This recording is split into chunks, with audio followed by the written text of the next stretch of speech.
everyone, and welcome to The Source. My name is Michelle Velasquez, and with me is.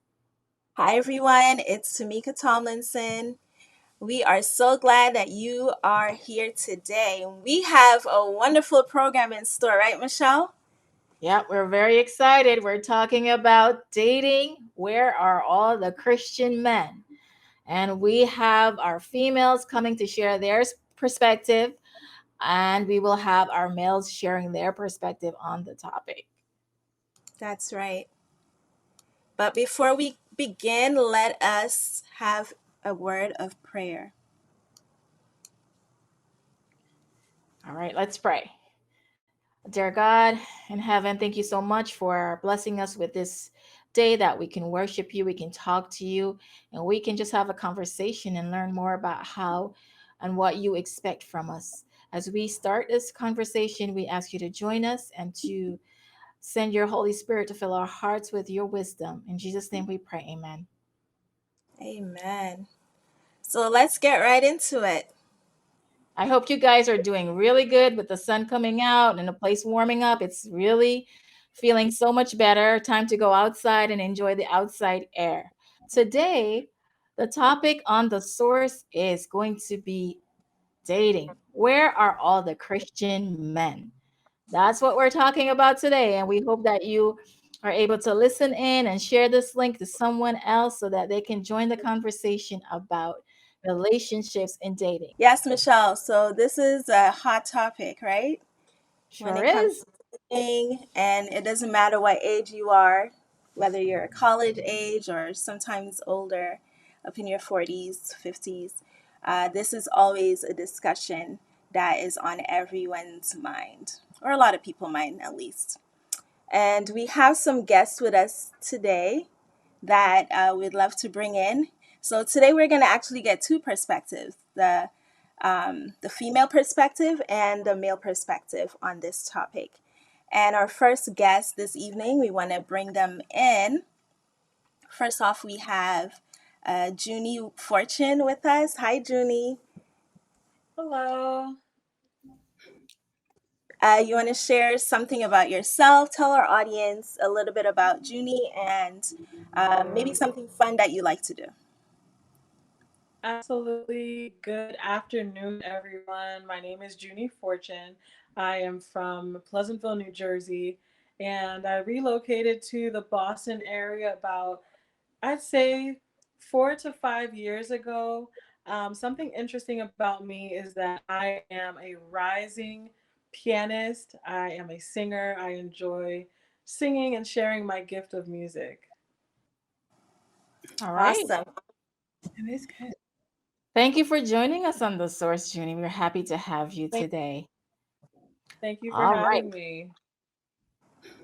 So, up next is our next guest, who is Natalie Moncal. Natalie, we'd like to welcome you to the source.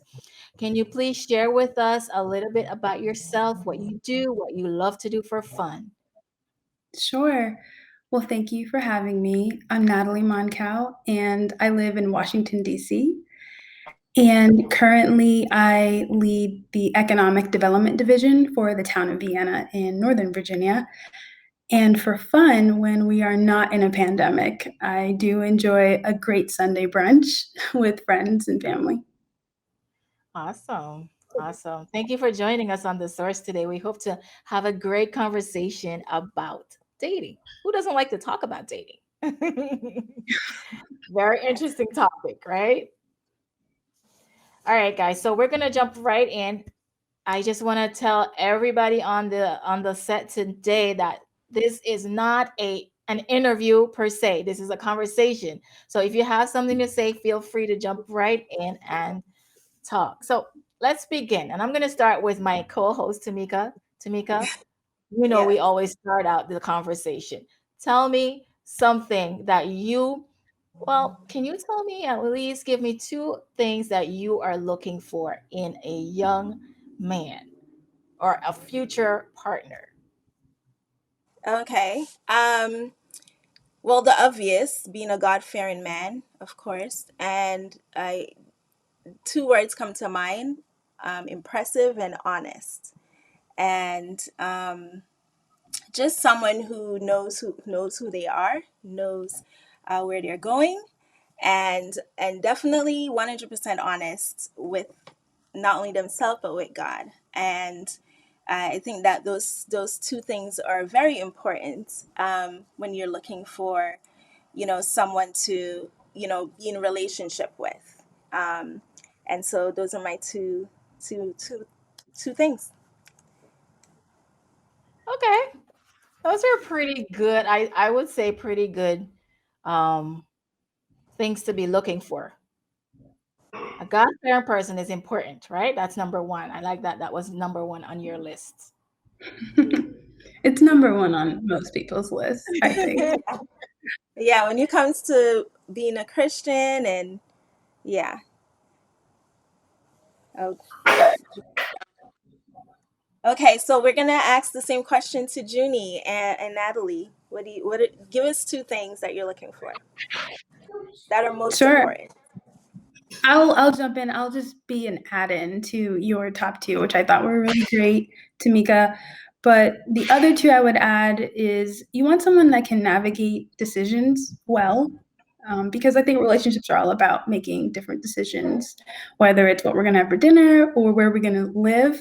Which Right. you want to have a partner that truly knows how to navigate decision making and is open to the partnership part of that, where they can communicate clearly with you.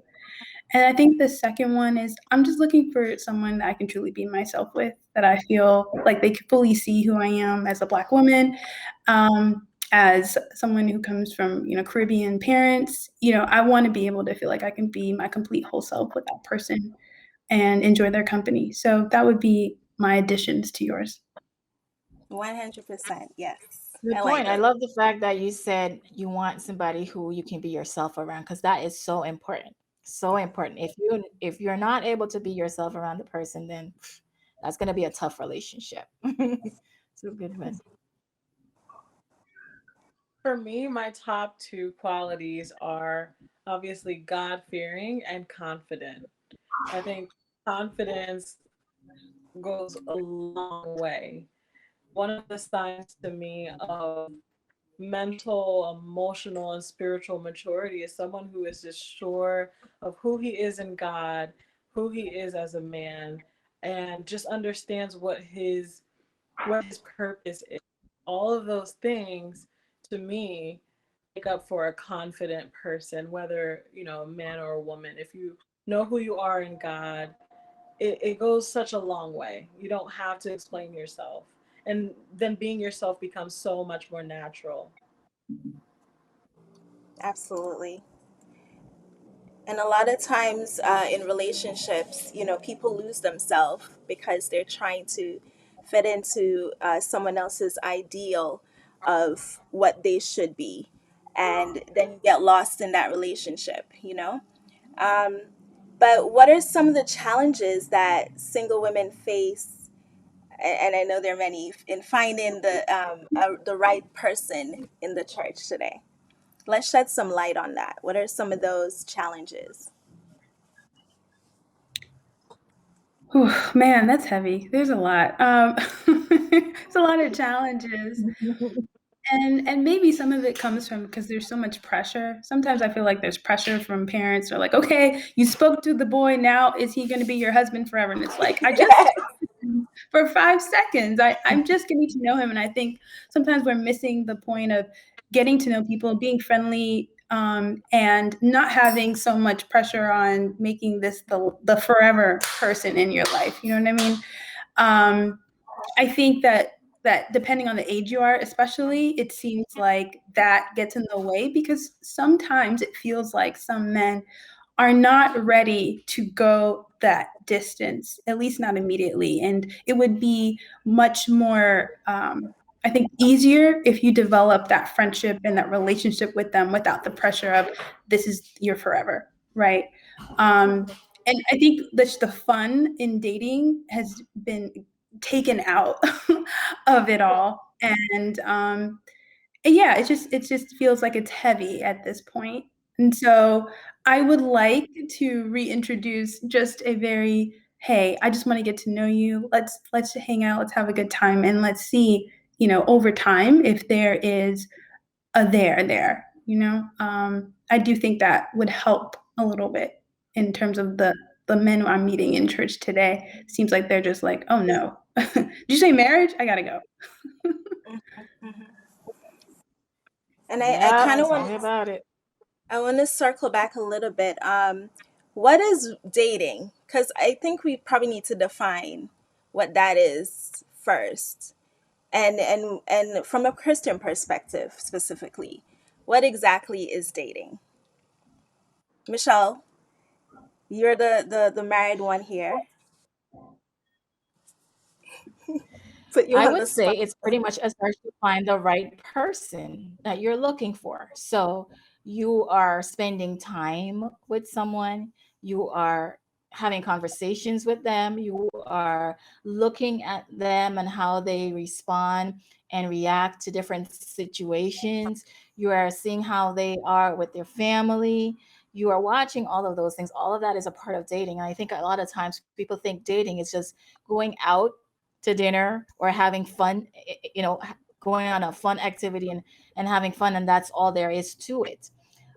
Some people will tell you that there is difference. Dating is different from courting, and courting involves a lot more than dating. So it all depends on what you want to call it, but really it's what you decide, how you decide to look for that person or that partner that you want to have in your life. um Okay. Yeah, and I think but just to that's add I think just to add on to what Michelle is saying, and I guess merging some of what I'm saying too, is that you have to clarify what does that mean and look like for you, because what happens is there's sometimes confusion. Someone is just, I just want to get to know you on a completely friendship level. I don't have any intention to move past that. And I think it's important to just be clear about what your expectations are, or what do you want. Um, because it can really make the dating process confusing. For example, dating and getting to know someone, some of the attributes that you mentioned, Michelle, are also found in friendship. Getting to know someone's family, getting to know how they are with different people. Those are things that also can happen when you're friends with that person. So I just think you need to be clear. Is it important to date within the church, or is it okay for me or for a young woman, a young man to date a Christian young man outside of the church, or who doesn't believe in the Adventist beliefs? What do you guys think? Um, you want to go first, Natalie? I was waiting on you, Tamika. Go for it. Okay, so being on equally yoke, that's what we're talking about. Whether someone is Seventh Day Adventist versus just from another denomination. Um, so you can be on equally yoked in the Seventh Day Adventist church because there's so many different. I mean, when you think about Adventism, there's those that are all the way to the left, just like politics, and then those all the way to the right. So it's really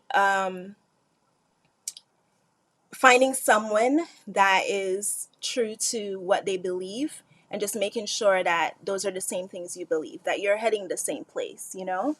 I've heard tons of horror stories of, individuals meeting people and then finding out who they truly are after they're married. And so, it's important that you just ask the right questions before going into specifically a serious relationship. Um, and that's basically what I think. I personally wouldn't necessarily date someone outside of my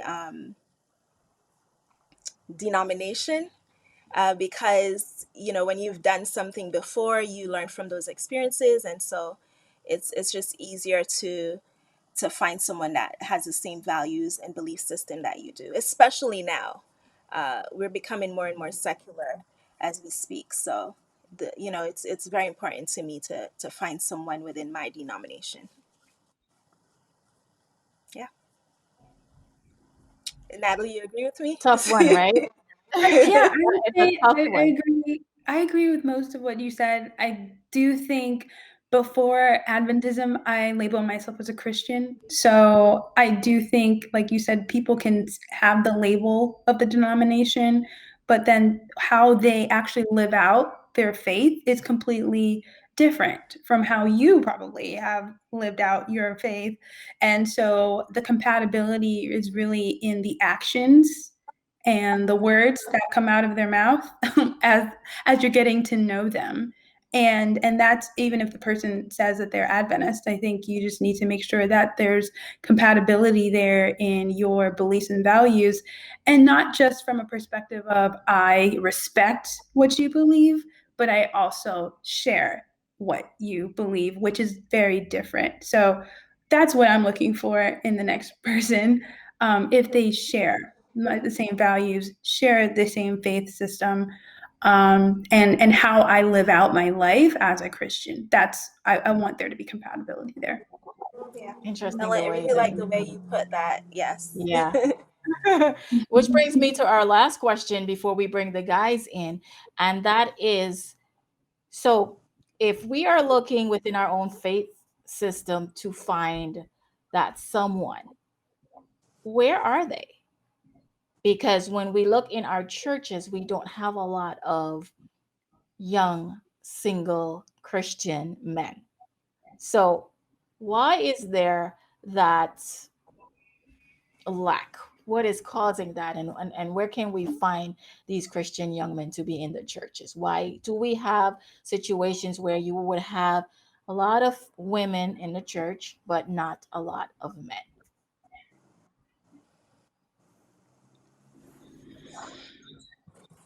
Hmm. I'll This talk is a about tough how one. we think about it. Well, this is tough because I'm not sure why there aren't a lot of Christian men that are going to church. And I think maybe it depends also where you are. I mean, for example, I'm in Washington, D.C. There's tons of people here. Okay. And the church that I attend as well, pretty large congregation. So I think a part of it is the church, is it appealing to not just women but also to men, and are we speaking to the needs that they are living in their everyday life? I mean, we are now experiencing a time where we're focusing specifically on Black men, and that their lives matter as well. I'm not saying that women or Black women's lives don't matter, but we're focusing more increasingly over the last few weeks, especially with everything going on in our nation, on Black men and their lives. And I just hope that our church is able to speak directly to some of the things that they're dealing with, and understanding that Christianity and Jesus is relevant to their life, and that they can find a home of people that will share with them, will pray with them, will comfort them, and they can find that home in church too. And that's part of it, is that some of them are just not here. It's just they're just so overwhelmingly filled with women, and I think maybe it's time for us to do our, go out there and let's go find them. Evangelize. And bring them in. We have this word that's amazing, and Jesus is amazing in our lives. Let's go find people to share that with. And if it happens to be a very eligible Black man, bring him over. Let's do this. I agree with you.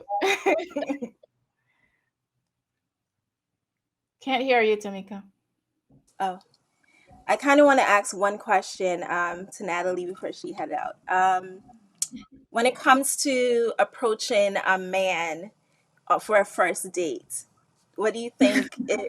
You're saying let's go out and evangelize, and then if you never know who you could bring in, could be a Mhm. potential for someone.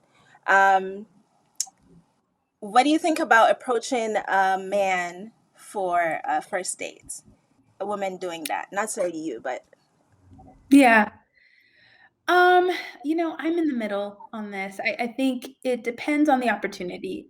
I like to think that I would be approached, but I'm also starting to realize that I need to provide openings for this. So how I do it may be different in terms of not just one-on-one, but thinking about it from a group perspective, inviting them to events that I'm going out with my friends and saying, hey, I'm going to this. Would you like to attend?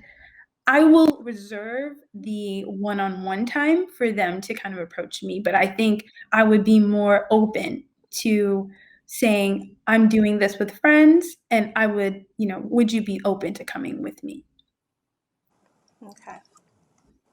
Okay. Interesting. What about you, Tamika? I'd like to hear your answer. Yeah. I think it's kind of like the same with what Natalie is saying. Like, if the situation arises in a group setting, you grow up thinking or hearing all your life that it's the guy's job to approach. And so, it's kind of ingrained in your subconscious somehow. And so, um, yeah, but I kind of definitely agree with what you're saying. Um, Mhm. yeah, it's okay to make yourself be open, and a lot of times, when you think about it, like a closed fist never gets, anything. So you have to open up a lot of Yeah. time. Yeah. And so, Yeah. Yeah. I mean, it reminds me also of Ruth. She yes, she yes, she went forward and was very forward. It was very clear. And I think if we kind of take away the barriers to entry, if you will, yes, maybe we will see more results. It is hard, absolutely, to approach someone thinking you will be rejected. So I do think about that as well, and try to just be, like you said, as open as I possibly can. It's not necessarily my style to be super forward, but there right. are moments where I would say, some sort of energy to, um, and I have some sort of boldness that I'm like, okay, I'm Right. going out. Come. Yeah. Yes. And it Yep. could just Holy be a boldness. smile. It could just be a smile, right? Yes. Just smile. Smile, look at them for a little while, not too long because that would be a little bit scary, but, just flirt a little bit. Yeah, absolutely. All right. I can't wait to ask the guys what they think about the Christian women and how they view dating it within the church. So we're going to pull the guys in. Natalie, thank you so much for joining us. We appreciate you sharing candidly how you feel about this and your opinions. We appreciate it. Thank you for joining us on The Source, and we hope that you will join us again sometime in the future. And we're going to Thank pull you. the guys in. Thank you for inviting me. Thank you, Natalie. See ya.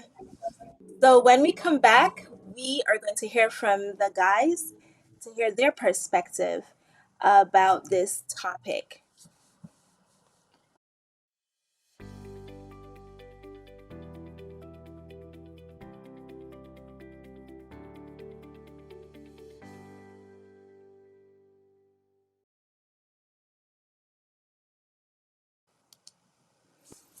Welcome back, everyone. We're so glad that you joined us Welcome, today. welcome.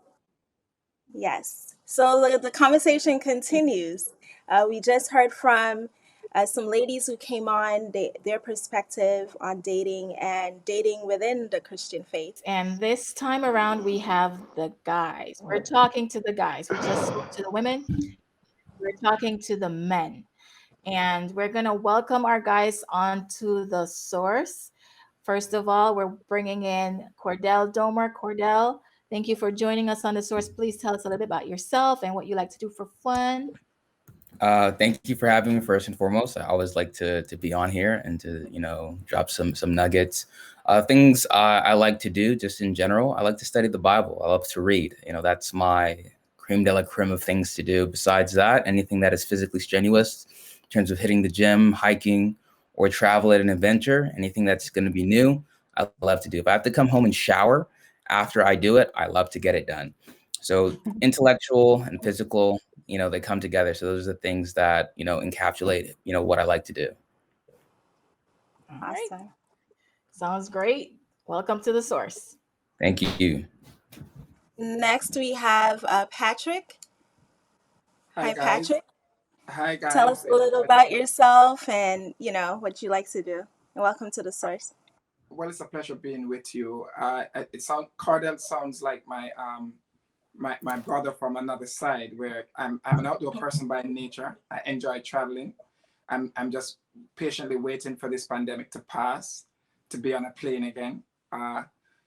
For me, playing chess is something that stimulates my mind. I studied mathematics, so that kind of connection is there with me. Basically, anything that is fun and new. I like ministry, working with young people. I've taught for quite a few years, so I think that's basically for me. I love playing in a Caribbean setting, not American football, and basketball I played in high school, so I enjoy doing those two. Awesome. All right. Sounds like fun. And up next, we have Samuel joining us. Samuel Wiltshire, thank you so much for joining us on the source.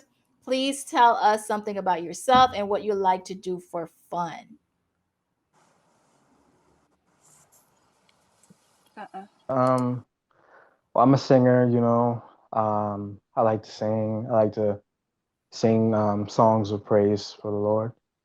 And I also like to write songs. I'm a songwriter as well. I can admit I've kind of fallen in love with my Bible and doing my outdoor activities, like hiking and stuff, but I really enjoy doing those as well. Awesome. Thank you for joining us on the source. We're happy to have all you young men on the source. And we are talking about dating. Where are all the Christian men? Help us. Elephant in the room. I think we have them right here on the source. This is wonderful. Amen.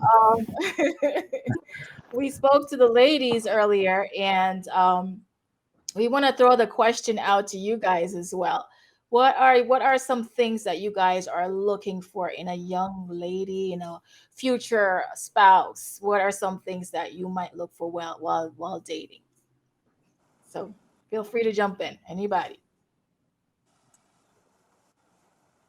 I think this might be something that people normally say readily, but for someone who would have been involved in a very mature way, I would tell you compatibility is something that you want to look for. There's a text that I find very funny that Jesus said, "My peace I leave with you." So when you meet someone, there should be a symmetry and a flow. So you should have not that you're going to have disagreement, but there should be a peaceful flow most of the time. It should not be a combative setting. Interesting. Anyone else? Which perspective Cordell, are you wanna say something? No, which perspective do you want in terms of just qualities in general, or do you want like a detailed list of the things that, at least Christian men are looking for? Your top two. Well, it's hard to Whichever. give top two. I have four. I actually have four. I've actually broken down to Okay. four things that I personally look for. And it's very, very simple. So one is someone who is spiritually in tune. And spiritually in tune is so important for me because when you have a relationship with the Father, that means you know how to divest the word. You also know your God-given purpose. You know the reason why you wake up in the morning because you're in tune with his will and his relationship.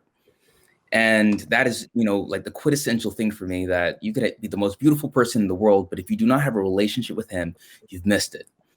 Second is, I like to exercise. I like to work out.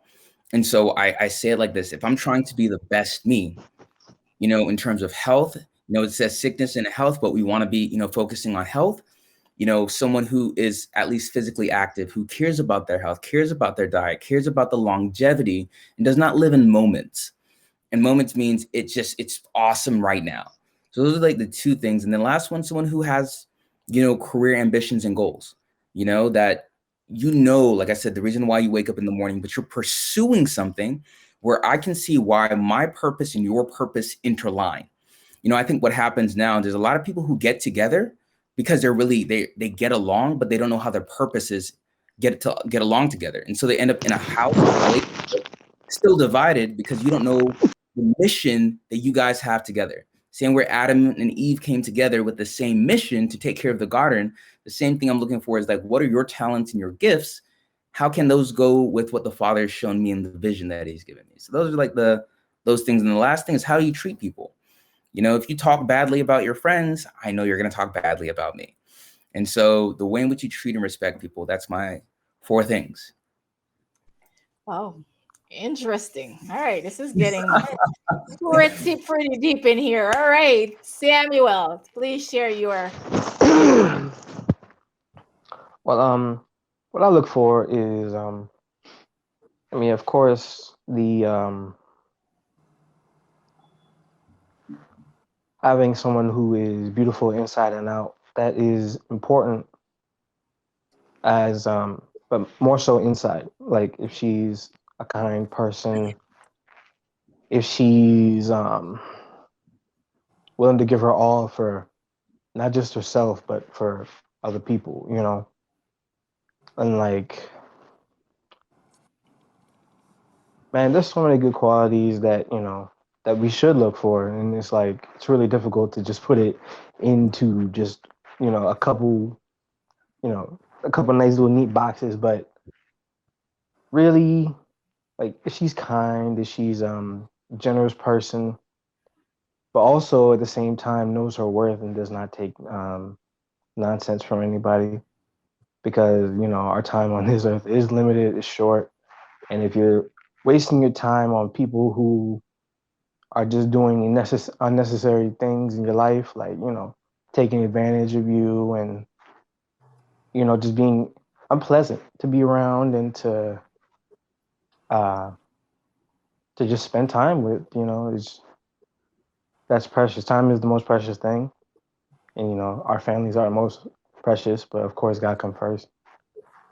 So yeah, just look for all those things. Awesome. Those are all good things to look for in a significant other. And I think on both sides, women look for, similar things. And based on our conversation earlier with the women, um, it's quite similar. So I'm going to jump in and ask this question. Well, first of all, start off with what you think what is dating to you? And we're talking about from a Christian perspective. But then, what are some of the challenges that men or single men have in the church when it comes to dating within the church? And anyone can jump in. Are there no challenges? Uh, Well, I think oh, go ahead, Patrick. no, go ahead. Go ahead. I started first, so I'm giving it the opportunity to lead. Okay. Oh, okay. Well, we're in the church, but we are also human, so we have plenty of challenges. And then, you know, as I said, there's a lot of beautiful women, and some of them who are beautiful may not be as beautiful on the inside. They want to do a whole bunch of ungodly things, and if you're not in tune with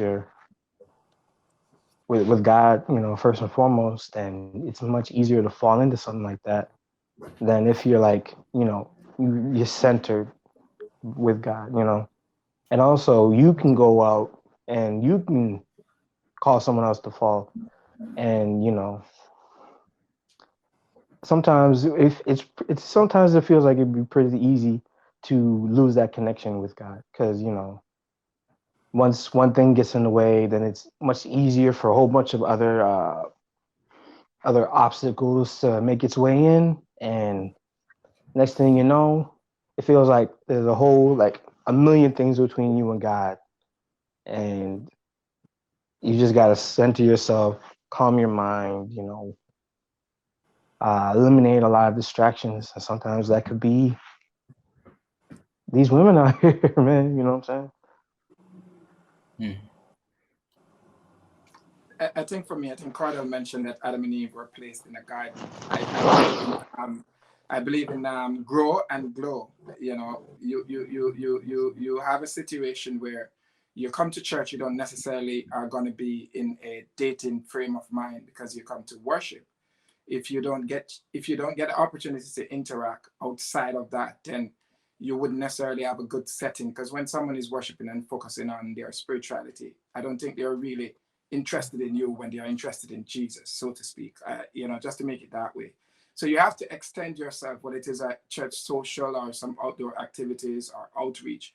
Then outside of that, you will have to make sure that, as I mentioned earlier, compatibility. As it relates to challenges, I think church is a good platform to meet persons who are honest about what they're about. I've never really had an issue per se in terms of meeting someone to relate to. The difference would be, like, for me, like in this American culture, dating in the Americas as compared in the Caribbean, which has a different set. Dating is the getting to know stage of a person. You don't necessarily are going to be locked in to say, hey, we are a couple. That's not what it is all about. It's getting to know. I do believe if you discover something about the person that you think that is not fitting or befitting of what you want, you should make the person better for the next person who might be interested in them. You should be able to let them know that, hey, this, and in a humane way, as my brother mentioned earlier, if you can give a tip to someone to make them better for whoever might come, make it known. Sometimes it's a case where you might be dating someone and proverbial red flag is discovered and the person just disappear. So that's how I view it. I've never really had an issue dating per se. I do believe that when you come to church, you have a spiritual focus. So you have to extend yourself and give yourself some more time to meet the sister, in our case as gentlemen, outside of a worship perspective. Make time for the person, basically what I'm saying. Hmm. Okay. I want to answer your question in the two parts that was given. So, concept of what is dating to me, and I think the question that I have to pose back to your question is: should we be dating in general? Better yet, how do we define dating on that basis? Because I think when we look at what the world gives us as dating, it becomes very detrimental to a spiritual theme of courtship and getting to know someone within a friendship concept. Because what happens in the world's dating, you put a box around, better yet, someone who should be your friend, and you make permanent decisions in a very temporary place with a temporary person. And so a lot of people's marriages are so, are so fleeting because dating relationships are over romanticized. And so I think we have to strip the essence of romance from what the concept of what we think is dating and get into the thing of developing genuine friendships with people. Because if I understand what friendship is, I realize that as a friend, I want to uplift you, as my brothers here have said. I want to make sure that you're growing. I'm getting to know you. But, as Patrick said, you're able to catch those red flags because we're friends. But what happens is that when I let attraction and romance set the theme of what dating is, quote unquote, however we want to define that, it becomes just a downhill spiral because now we're boxed in.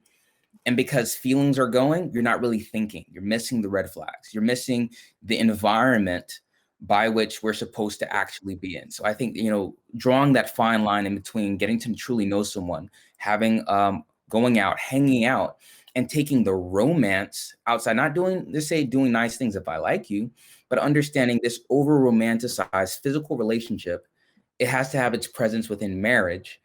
And understanding that if you are not ready to get married, you're not ready to date.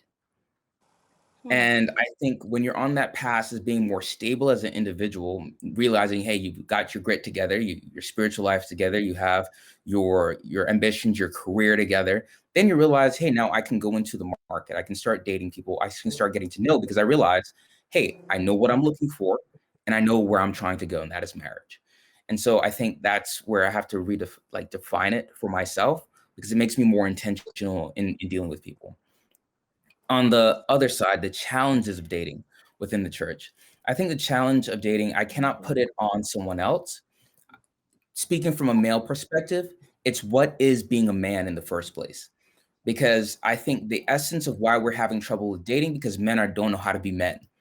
There's not examples of what a standard of a man, how they should treat a young lady within a relationship. What is the concept of that character and what really makes a man? And I think we have a lot of themes of what the world defines as masculinity, more so the concept and the character of man. So we want to exercise that in the church, and a lot of our relationships are failing.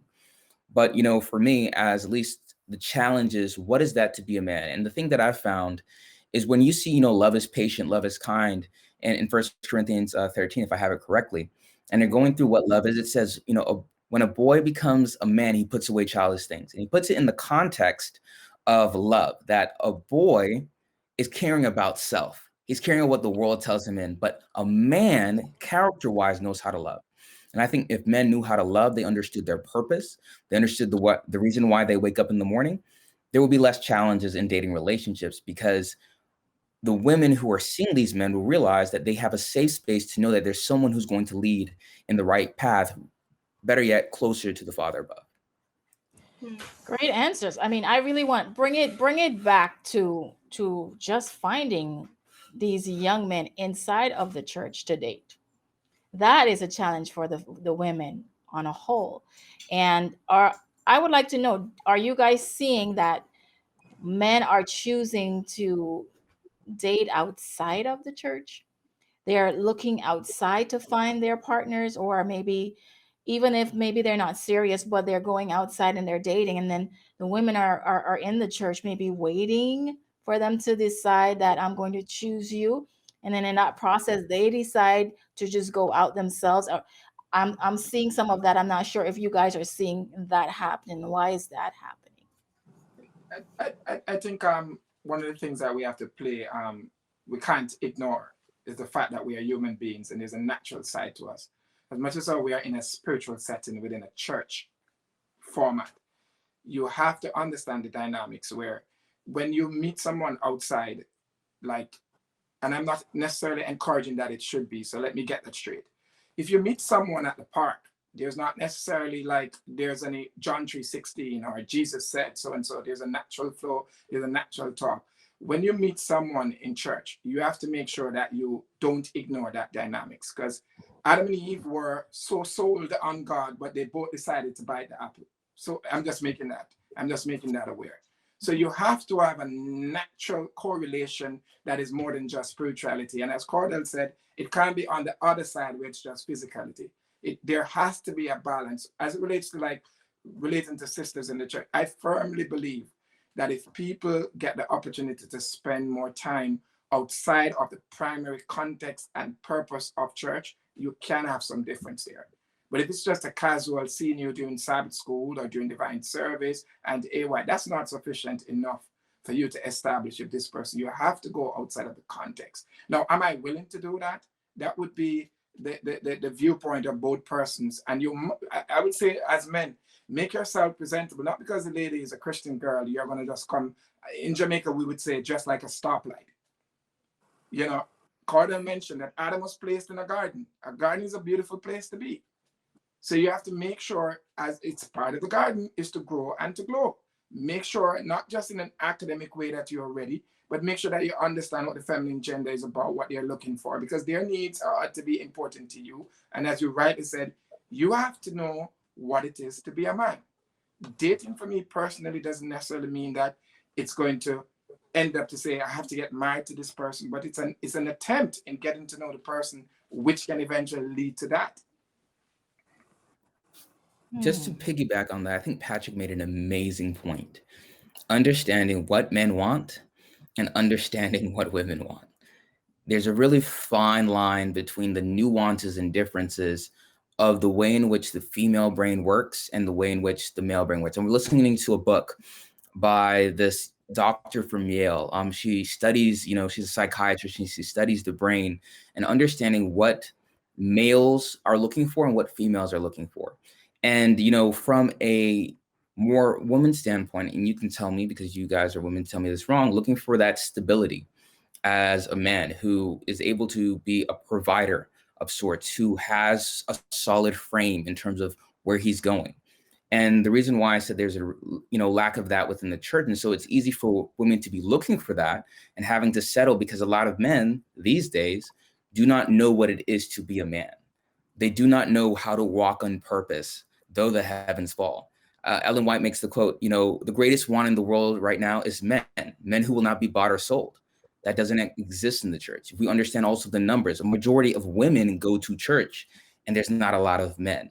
In addition to the social settings that are not necessarily being formed in order for men to say, hey, outside of a spiritual context where we're sitting down focused on the pastor, as Pastor said, that can I socialize? If I see a beautiful young lady, it's church. The first thing is that let me go grab her number. But if we have more socials where we're going out, we're getting to know each other, I think it'll also do that. But I think also within those settings, it just comes that for me, the responsibility has to be, you have to be the person you want to be with, wants to be with, and once you develop yourself to be that person, it will be easy to walk into the room holding the ethos that you bring there and being able to attract people to you in such a fashion where they will feel comfortable, respected, and loved.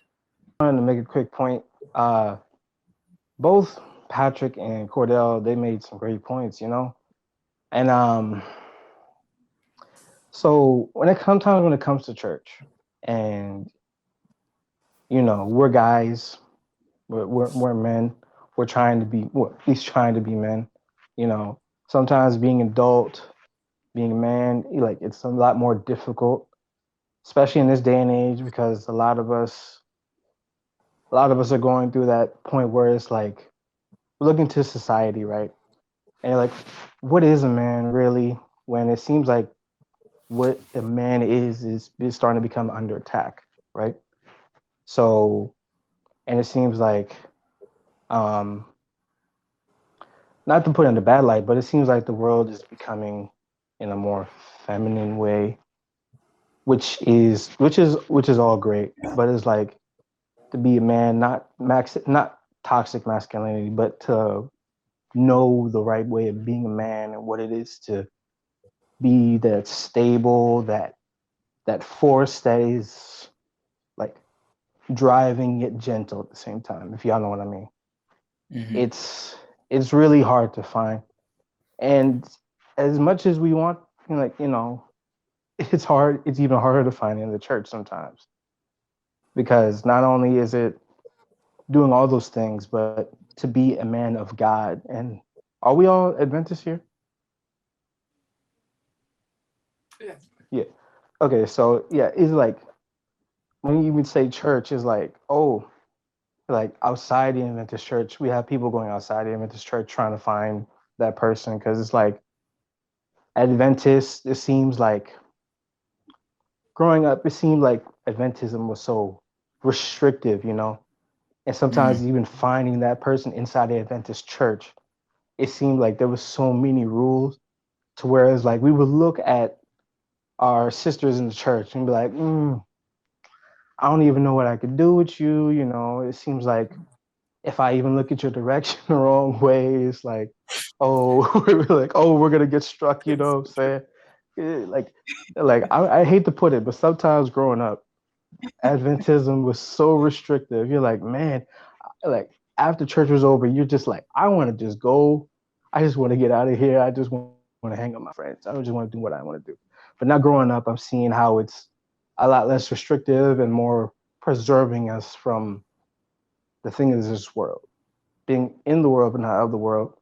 And it's hard even today to find that in a man, and especially a man that's in the church, because there's a lot of things that we got to put into account.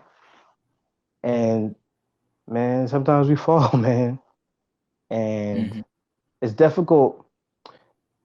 It's difficult because even if you grow out of something, that some people still have a stigma of how, like, oh, this is how he used to be, so he's always going to be like this. And that's even people inside the church. So some of us have to go outside the church if we want to find that person. I'm not saying like, I'm not that I recommend it, but like, oh, like I want to settle down with somebody, because not all of us are willing to wait. And as much as, that's not God's timing, we get impatient and you force things. And that's when it goes even worse. Thank you for being so I Thank you think for Samuel, being so honest in your response. I think Yes. Samuel, I'm saying, Michelle, Samuel made an amazing point that Adventist church at times, when church is over, you want to disappear. And it doesn't mean that church was bad, but you just want to be in a different zone. On the matter of what he shared, however, we have to also remember that church is a spiritual organization, and it calls for a lot of understanding, as you mentioned, about timing and waiting. You can't take away the reality that Adventism is a spiritual journey. And so, as you guys started out early by mentioning the importance of spirituality, that is very important. But Samuel, I just wanted to say this to you. Adam and Eve were made from a rib side by side. So if the sisters are doing something right, and as males, we have to take that into consideration, that you have to step up instead of step away or step out. So that's very important. A lot of, and I'm not saying it to throw any shades or anything, but when your NFL team is playing and New England Patriots winning, we're in Massachusetts platform, you don't want to say, hey, New England is doing that. You want to step up so you beat Tom Brady. You can't take away their points on the board. You have to make sure that you put more points on the board. And that is why I'm saying understanding where we are in the world today, understanding what females are about. We can't take away their shine. So if they're shining right now, that's part of what the world is about right now. Make sure that you're shining. And I'm not talking in a competitive manner in any way. Understanding the time. You can't go to an ice cream shop expecting to get a hard bread. It's not going to be there. You probably have to go to a supermarket or so. And you go to a supermarket, you get confused by picking up stuff that you really don't want. So you have to have that intention. So I would just say this to you across the board, that, if the sisters are stepping up, don't step away and don't step out. You got to step up too. That's very important for the males. And I fundamentally believe in that. On the question that you asked, why is it that men are, less attractive to religious stuff? It's quite interesting that if you should go back 100 years, then it would be men in church, and now women are in church. So it would have meant that the men wouldn't have a problem in relating to the sisters in a spiritual context in making them know about God. So if the sisters have stepped up and they understand the educational journey, and they understand that, they should also be understanding the spiritual journey, and to be able to walk with that gentle Jesus if they really like that guy. And I'm not saying you should take what you don't want. That's not what I'm saying. But that gentle Jesus should be with you. It's not all the time you're going to take up a Jesus that is out to kill Goliath. That's all I'm saying. I like that. I mean, That's 1 second, Cordell. Right. I just wanted to grab onto what he said about to the young men, don't give up. I like that. Don't give up in so many words, because the women, honestly, they're in the church. They want the young men in the church. But if the young men give up and they go outside looking for the young women outside of the church, then it pushes the young women to do, what are they going to do? Because they're looking around the church and there are very few to no young men available because they're going outside. So I like that point that you mentioned there, Patrick. Thanks for sharing that. But go ahead, Cordell. Oh, yeah, I think Patrick hit the nail on the head. And I think what's happening is that as women are advancing, men are not, doing the same. Because I think when we look at just the numbers and how things are going in terms of, women are becoming more educated these days, and the expectation generally, this is a generalization, is that when a woman's, is striving on her path, she wants someone to be able to be on that same pedestal. Is wants to be either ahead, be same there, who can lead, and who can support. But a lot of men, if you're just also looking at the numbers, are not necessarily doing the same thing. And so not just spiritually, but also financially, a lot of men don't know how to step up. And so there's just so many little aspects of men just not being men. And I think also the reason why men don't know how to be men within the church, because there are not enough strong men teaching the younger men how to be men. And so if the whole thing is, just come to church, read your word, yes, I think there's a lot of spiritual development, but how do you dress? How do you speak? What is my purpose? Why do I wake up in the morning? What is my gravata? There's just so much things about a man that is just beyond this isolated fraction of what we think it is. And then to deal with what a society is attacking now, a lot of men is like, whoa, whoa, whoa. I'm just going to step off, of this, especially within this church and this movement that seems to, in a sense, degrade masculinity and only wants to focus on when, a man stands up for himself, he has chest out that he's, either arrogant or is it toxic masculinity. However, when those same characteristics are attributed to someone else, it's like it's positive. And at the end of the day, I think Samuel mentioned this earlier, men have to understand their strength in terms of it's in a protecting environment. That when we understand the role of a man and what he's supposed to be doing and using that gentleness, that protection, where his strength is not to harm, but to protect, and understanding spiritual things, and I think a lot of men are not also on that wave, then we'll also go to the church. And I think what the world is offering is what looks good. Men are stimulated by the eyes, and so when you come to the church, sometimes you're not getting that eye stimulation. But charm is deceitful, beauty is fleeting, but a woman who fears the Lord is worthy to be praised. And I think the expectation of what the flesh wants is so fundamentally different than what we actually need. And sometimes, it might not be the guy who's 6 foot tall, right? Who makes 6 figures, but he loves the Lord and he will show up every single day. And I think sometimes we miss over great people because our expectations are in the wrong place. And so I just think be the best you can be, show up. And when somebody is spiritually minded, they will be able to see a spiritual person within you. And then if you make that the essence of your relationship, every other thing will fall into place.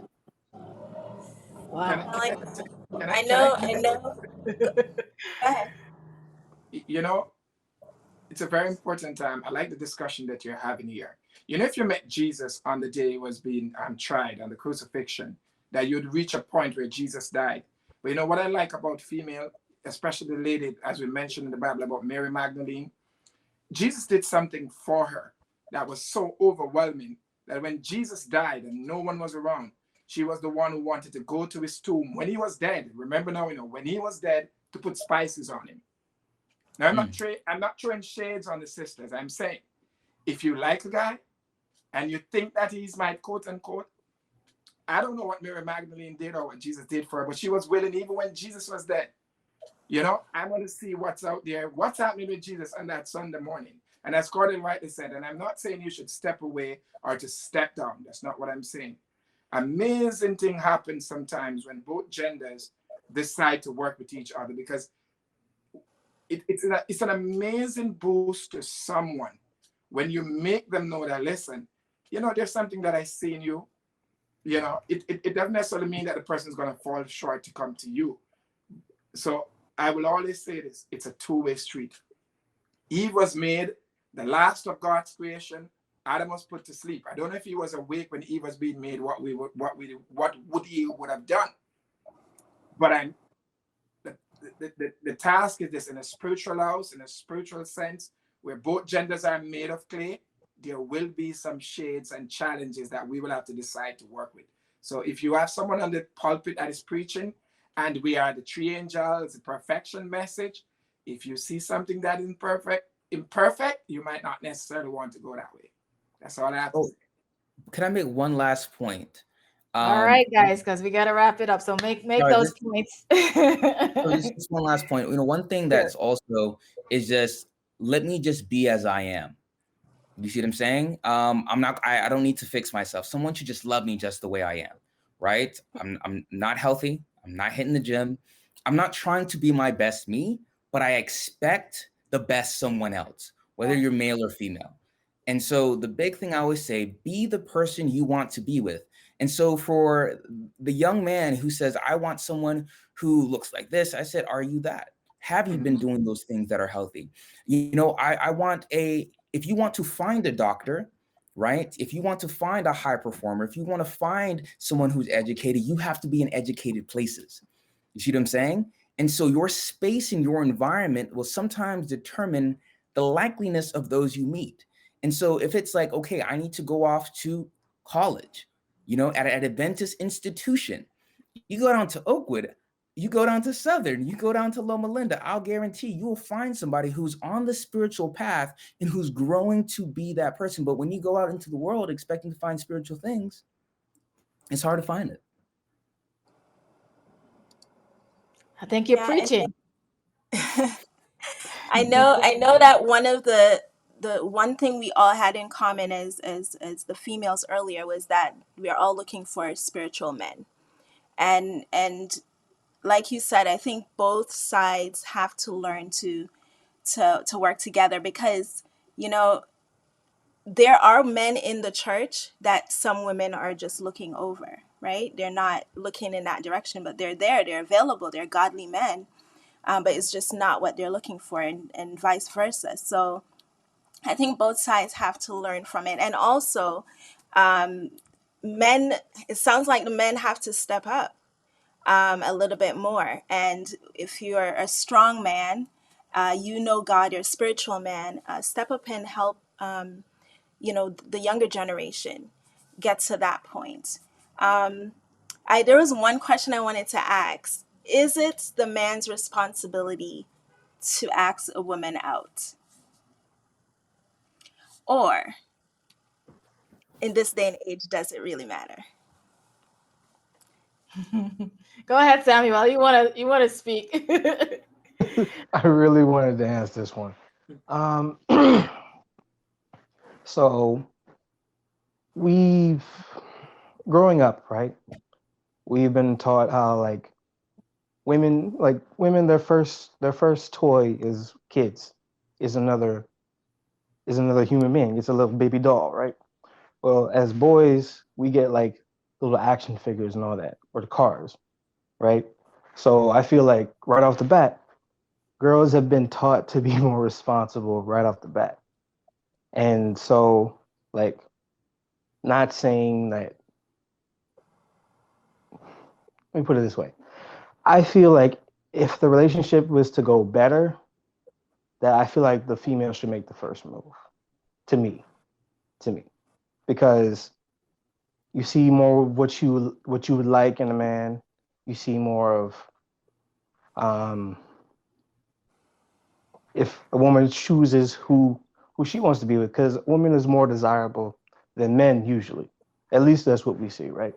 So if the woman chooses who she wants to be with and is good, is a great godly guy, he's got himself together, he's stable, and he's looking for a great godly woman to be with, then I feel like if she chooses him, then it may go better. But at the same time, if the man is not interested in you, he's going to let you know. You'll know if a man's interested in you right off the bat, 9 times out of 10. Because men, when they see something they want, then when they see someone they want or something they like, if they are not interested, you'll basically know right off the bat. So that's what I gotta say. Anyone else want to jump in? All right. I think in this modern age, it depends on the context and where you meet. Men pursue. That's a natural thing.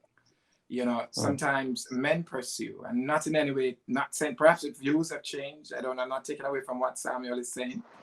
But as Cordell said earlier, men are moved by their eyes. A lady might say to her friend, "Who's that guy?" But that guy will go over and say, "Hi, how are you ladies?" So I do believe that if you see a sister that you like as a male, I think naturally men are not, strong men are not shy to say hi. They're not going to crowd you, but they're going to make you aware that, hey, I'm seeing you. Now, how the sister responds, as Samuel said, is very important. Because sometimes a sister might give mixed signals, although she genuinely cares.